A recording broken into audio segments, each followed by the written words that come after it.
Alright, mga kapanalig, siyempre po sa tuwi-tuwi na ay mayroon pong tayong kinakapanayam at ito yung pong magpapatunay kung paano po ipinagkaloob sa kanilang katauhan ang kaloob ng pong may kapal na Meliwil. Magandang araw po, magandang hapon po, Ginoong Hermoso de la Cruz.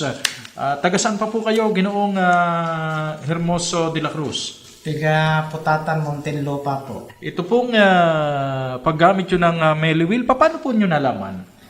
Narinig ko po sa radyo sa Konang Veritas.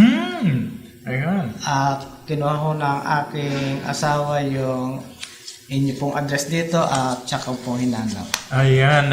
So, nung matagpuan naman po ninyo ay anong naging pakiramdam nyo? Nagpasalamat to ako sa Panginoong may kapal dahil madali kong natandaan. At sa unang pagpunta ko po rito ay dala ko po ang aking laboratory test at pinabasa ko kay doktora. Ayan. Ano po yung inyong, nung mabasa na ni doktora, ano daw po ang inyong kalagayan ng katawan, kalusugan? Ang sabi po ni doktora, naninilo nga raw po ako dahil may type B hyper na ako, tsaka yung diabetes ko. Yung po aking dugo ay kulang sa pula.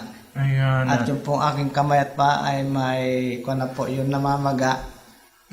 So kayo po bilang isang recipient ng pinagkakaloob ni Dr. Mel ng Meliwil sa Radio Veritas sa Caritas sa Manila na libreng Meliwil, isa kayo sa nabibiyayaan ngayon. Kumusta na po ang after na mag-take na kayo ng Meliwil, kumusta na kayo?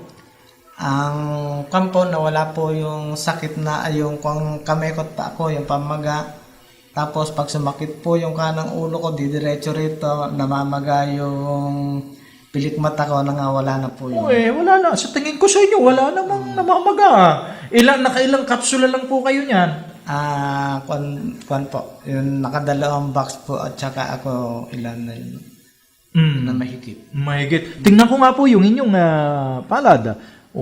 Yung panin nila may halo ng pula. Ang inyong pisngi, ganun din. So, ano po ang sa ngayon ang inyong masasabi sa Meliwil, ang inyong bilang patotoo? Ang masasabi ko po sa Meliwil na ako po ay nag-take ay nakaramdam po ako ng pagginhawa ng katawan at yung pong mga sakit ko ay unti-unti na pong nawawala. At na siyempre si Dr. Mel ang isa sa naging sugo ng ating Panginoon, may kaugnayan dyan, tutuloy-tuloy, kinakailangan tuloy-tuloy lang yung mga pinapayo nila sa inyo. Opo.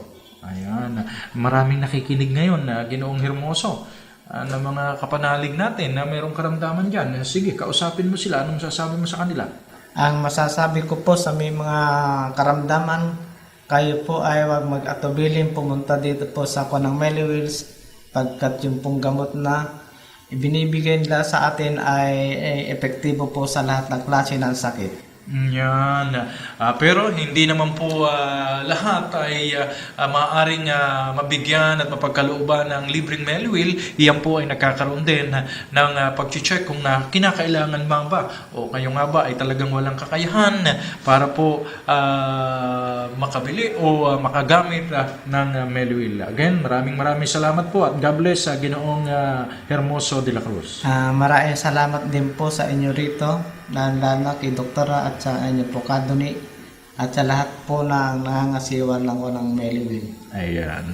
Si Ginoong Hermoso de la Cruz na taga Putatan, Muntinlupa. Ayan.